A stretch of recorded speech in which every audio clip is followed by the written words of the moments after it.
Hi, you caught me goofing off again. Welcome to another Five with Father. And I have something very, very serious to ask you. Please, if you have any time on Monday, to please volunteer to be a catechist on Monday night for PSR so we can stop talking about it. We asked Julie to be a part of it. We asked her to be a part of it. And if only if you volunteer for Monday nights PSR, 4:30 to 7 o'clock, it's 2.5 hours. If you do that, and she gets enough volunteers, she only needs 8 or 9 of you. And if she gets enough volunteers to cover Monday night, I don't have to ask you anymore to cover it. If you're thinking about it, if you have doubts that maybe you don't know enough, stop worrying. Come on in, talk with Julie. She'll be able to go over the whole entire program. We do the teaching in the church area with all the kids, so you don't need to be a scholar on any subject. And if you know and love Jesus, that's all we're asking you to share with them. It's not a huge commitment. It's 2 nights a month, and it's for the school year. There's a lot of fun activities. You get to know a bunch of kids, and you also get to meet their families, their parents, and grow the number of people that you know in our church. It's an absolutely spectacular opportunity to be a part of something absolutely phenomenal. And if you're not sure because you think you don't know enough, it's the perfect thing for you, because you can be a part of something, you can learn something, and you can ask the kids questions if you're not sure. Or Julie, or myself, or the other catechists. It's a wonderful opportunity. Monday nights, if you're available, 4:30 to 7, you'll be out of here before 7. It ends at 6:30, and it's just a matter of doing a little cleanup, and you're on your way. So if you have the time, we have the opportunity. Let's get together and figure it all out. The countdown is on. We need 8 people for catechists for Monday nights. I hope one of them is you. So guess what I'm going to ask? Another volunteer opportunity. You're right. So this one's St. Patrick's Hunger Center, and we have the opportunity, the privilege of being able to serve a meal on August 22nd. And if you're interested in doing anything from the prep, the cooking, the serving, or just being there to mingle with the people, please let Jen in the office know so we can put you on the list, the volunteer list for this wonderful opportunity. August 22nd, we have the privilege of being able to serve the homeless and the hungry at St. Patrick's Hunger Center.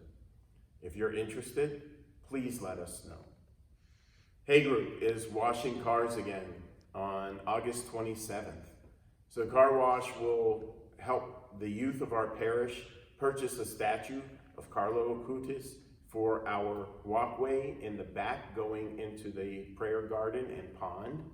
So if you're interested in having your car washed, if you're interested in helping support the youth purchasing that statue for our church, then August 27th, you have another opportunity. We have an opportunity to support our youth and purchasing this statue. It'll be a wonderful addition to our parish, and again, will help us just beautify the outside a little bit and share the culture of the Catholic Church, the miracles of the Eucharist, and a young boy's love of God. Be a part of something great. Have your car washed while you're in church. Help us support those who are wanting to do something great in our church. Have you ever thought about why holy angels is important to you? and why you want to be a part of this community. So Olivia, the woman who is in charge of all the social media stuff here in our parish and does the communications piece in our parish, wants responses to that question. Why is Holy Angels an important part of your life? Why are you a part of this community? There are a lot of churches in the area, and we want to know, just a sentence or two to share with everyone of why this church is important to you.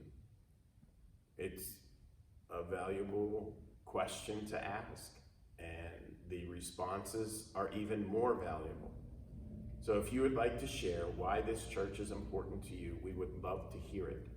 And send your responses to Olivia at holyangelschurch.com and let her know what you think.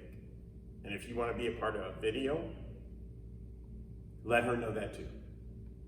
Maybe you want to do Five with Father. You ever have dreams of being a news anchor and sharing some news with people? So let us know what you think. So what are you doing on August 22nd?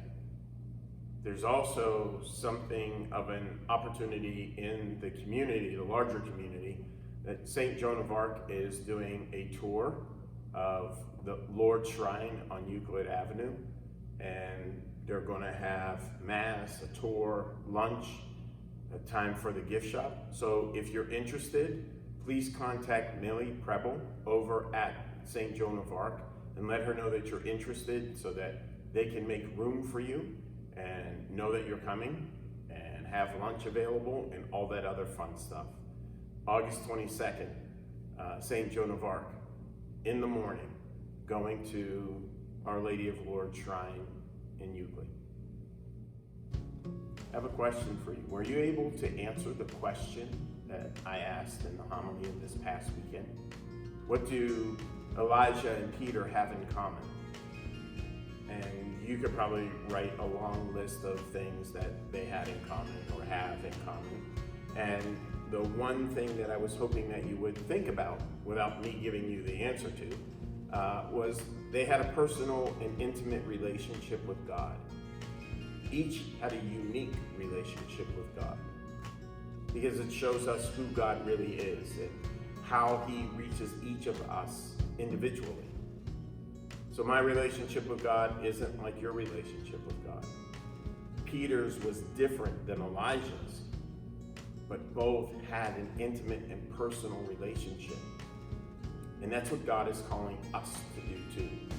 Each of us should have and should want a personal and unique relationship with him. That he is God for you and for me. And in his great magnificence, in his glory, in his almighty power, he is able to do what reaches you, what touches your heart, and what will inspire you to do the impossible. Peter walked on water. Elijah wasn't threatened by the wind or the earthquake or the fire. They were just things that happened. When he heard God's whispering voice, he went over by the opening of the cave because he was in awe. Is that what we do when we are in God's presence? Are we in awe? Peter was amazed that God could say to him, "Come and walk on water." And both of those instances are unique. The one thing in common is God, God's personal relationship with them. We need to create that desire for God. We need to foster and nourish our relationship with him. That we long for him and love him with our whole being. Time for a joke. Why was the color green notorious for being single?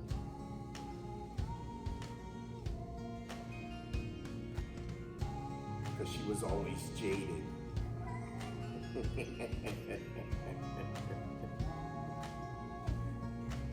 An even funnier joke. Why can't, no. How does it go? Can dogs operate an MRI machine? No, but cats can.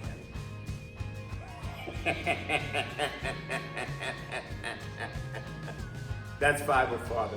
This is Quo Vadis, and I hope you have a fantastic week. And I hope you keep looking for Jesus in your life.